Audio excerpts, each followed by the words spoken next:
ದಿನೋತ್ಸವದ ಹೆಸರಿನಲ್ಲಿ ಅನೇಕ ನನ್ನ ಹಿತೈಷಿಗಳು ಅಭಿಮಾನಿಗಳು ನಮ್ಮ ಪಕ್ಷದ ಹಿರಿಯರು ಪತ್ರಿಕೆಗಳಲ್ಲಿ ಲೇಖನಗಳನ್ನು ಬರೆದು ನಾನು ನಡೆದು ಬಂದ ಹಾದಿಯನ್ನು, ನನ್ನ ಹೋರಾಟದ ದಿನಗಳನ್ನು, ನನ್ನ ಆಡಳಿತ ಅಭಿವೃದ್ಧಿ ಕಾರ್ಯಗಳನ್ನು ನಾಡಿಗೆ ತಿಳಿಸಿಕೊಂಡಿರುತ್ತೀರಿ.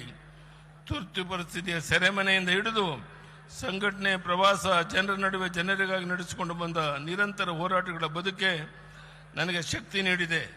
ನಾನು ಇಷ್ಟೇ ಹೇಳಿ ಬಯಸಿದ್ದೇನೆ, ನಿಮ್ಮ ಯಡಿಯೂರಪ್ಪ ಚಿನ್ನದ ಚಮಚವನ್ನು ಇಟ್ಟುಕೊಂಡು ಸಾರ್ವಜನಿಕರ ಬಗ್ಗೆ ಬರಲಿಲ್ಲ. ಸಾಮಾನ್ಯರಲ್ಲಿ ಸಾಮಾನ್ಯನಾಗಿ ಅನಿರೀಕ್ಷಿತ ತಿರುವುಗಳಾಗಿ ನಾನು ಈ ನಾಡಿನ ಜನರ ಸೇವೆಗೆ ಸಮರ್ಪಣೆಗೊಂಡವನು. ಭೂಕೇರಿಯಲ್ಲಿ ಜನ್ಮ ತಾಳಿ ಶಿಕಾರಿಪುರವನ್ನು ಕರ್ಮಗಿಸಿಕೊಂಡು ಸಂಕಷ್ಟದ ರೈತರ ಸಮಸ್ಯೆಗಳು, ನೊಂದ ಬಡವರ ಜನತೆಗಾಗಿ, ನನ್ನ ತಾಯಂದಿರ ಸಹೋದರರ ಕಣ್ಣೀರು ಒರೆಸುವ ಯೋಜನೆಗಳನ್ನು ರೂಪಿಸುವುದಕ್ಕಾಗಿ ಅಕ್ಕ ಮಹಾದೇವಿ ಹುಟ್ಟಿದ ಶಿಕಾರಿಪುರದಿಂದ ಬಂದು ಲಿಂಗ ಸಮಾನತೆ ಎತ್ತಿ ಹಿಡಿಯಲು ಹೆಣ್ಣು ಶಿಶುಗಳನ್ನು ಭ್ರೂಣ ಹಂತದಲ್ಲೇ ರಕ್ಷಿಸಲು ಭಾಗ್ಯಲಕ್ಷ್ಮಿ ಯೋಜನೆಯನ್ನು ತಂದದ್ದು ನನಗೆ ಸಾರ್ಥಕ ಭಾವನೆ ಮೂಡಿಸಿದೆ. ನನ್ನಿಂದ ಸಾಧ್ಯವಾದಷ್ಟು ಅನ್ನದಾತನ ರೈತನ ಕಣ್ಣೀರು ಒರೆಸುವ ಪ್ರಾಮಾಣಿಕ ಪ್ರಯತ್ನ ಮಾಡಿಕೊಂಡು ಬಂದಿದ್ದೇನೆ. ರೈತರಿಗಾಗಿ ಪ್ರತ್ಯೇಕ ಕೃಷಿ ಬಜೆಟ್ ಮಂಡಿಸಿದ ಸಾರ್ಥಕತೆಯನ್ನು ನಾನು ಎಂದಿಗೂ ಮರೆಯಲಾರೆ. ಸದ್ಯ ಸುರಕ್ಷಿತ ನಮ್ಮ ರೈತರಿಗೆ ಬಡ್ಡಿ ರಹಿತ ಸಾಲ, ರಾಜ್ಯದ ನೀರಾವರಿ ಯೋಜನೆ ಶಕ್ತಿ ಮೀರಿ ಕೆಲಸ ಮಾಡಿದ್ದೇನೆ. ನನ್ನ ಜೀವನವೇ ಹೋರಾಟದ ಜೀವನ. ಹೋರಾಟ ಮತ್ತು ಸಂಘಟನೆಯನ್ನು ತಪಸ್ಸು ಎಂದು ಸ್ವೀಕರಿಸಿದವನು. ಇದಕ್ಕೆ ಮಾರ್ಗದರ್ಶನ ತೋರಿದ್ದು ನನಗೆ ಸಂಸ್ಕಾರವನ್ನು ನೀಡಿದ ರಾಷ್ಟ್ರೀಯ ಸ್ವಯಂ ಸೇವಕ ನಾನೊಬ್ಬ RSS ಕಾರ್ಯಕರ್ತ ಹೆಮ್ಮೆ ಪಡುತ್ತೇನೆ. ಅಧಿಕಾರದ ಬೆನ್ನತ್ತಿ ಹೋರಾಟಕ್ಕಿಳಿಯಲಿಲ್ಲ. ಮುಖ್ಯಮಂತ್ರಿಯ ಕನಸಂತೂ ಎಂದೂ ಕಂಡಿರಲಿಲ್ಲ. ಆದರೆ ಪುರಸಭೆಯಿಂದ ವಿಧಾನಸಭೆಯವರೆಗೆ ವಿರೋಧ ಪಕ್ಷದ ಸ್ಥಾನದ ಮುಖ್ಯಮಂತ್ರಿ ಸ್ಥಾನದವರೆಗೆ ತಲುಪಲು ನಾಡಿನ ಜನತೆ ನನ್ನ ಬೆಳೆಸಿದರು, ಹರಿಸಿದರು.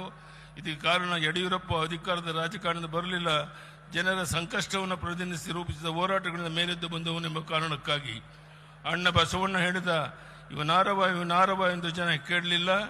ಯಡಿಯೂರಪ್ಪ ಇವ ನಮ್ಮವ ಎಂದು ಪ್ರೀತಿಯಿಂದ ಅಪ್ಪಿ ಆಶೀರ್ವದಿಸಿದ ಪರಿಣಾಮವಾಗಿ 50 ವರ್ಷಗಳ ನನ್ನ ಪಯಣ ಸಾರ್ಥಕವಾಗಿ ಪೂರ್ಣಗೊಳ್ಳಲು ಕಾರಣವಾಗಿದೆ.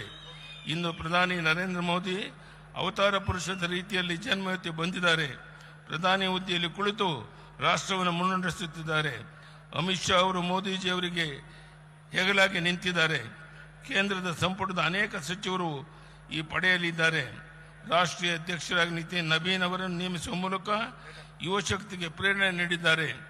ರಾಷ್ಟ್ರೀಯ ಮಟ್ಟದಲ್ಲಿ ಸಂಘಟನೆಗೆ ಸಂತೋಷ್ ಜಿ ಅವರನ್ನು ಸಮರ್ಪಿಸಿಕೊಂಡಿದ್ದಾರೆ. ಈ ದೇಶ ನಂಬರ್ 1 ಸ್ಥಾನಕ್ಕೆ ಏರಬೇಕಾದರೆ ಪ್ರಧಾನಿ ನರೇಂದ್ರ ಮೋದಿ ಅವರು ಕನಿಷ್ಠ ಇನ್ನೂ 10 ವರ್ಷವಾದರೂ ಈ ದೇಶವನ್ನು ಮುನ್ನಡೆಸಬೇಕಾಗಿದೆ. ಅವರ ಜೊತೆಗೆ ಅಮಿತ್ ಶಾ ಜಿ ಅವರು ರಾಷ್ಟ್ರವನ್ನು ಕಟ್ಟಲು ದುಷ್ಟರಿಂದ ದೇಶ ರಕ್ಷಿಸಲು ಶಾಂತಿ ಸಮೃದ್ಧಿಯನ್ನು ನೆಲೆಬೀಡಾಗಿ ಮಹಾಸೇನಾನಿಯಂತೆ ತಮ್ಮ ಕಾಯಕ ಮುಂದುವರಿಸಬೇಕಾಗಿದೆ. ಭವಿಷ್ಯದಲ್ಲಿ ಭಾರತದ ಕನಸು ಸಾಕಾರವಾಗಲಿದೆ. ಅದನ್ನು ಕಣ್ತುಂಬಿಕೊಳ್ಳುವ ಅವಕಾಶ ನಮಗೆ ಕರುಣಿಸಿದ್ದಾನೆ. ಅದೇ ನಮ್ಮ ಜೀವನದ ಸೌಭಾಗ್ಯ.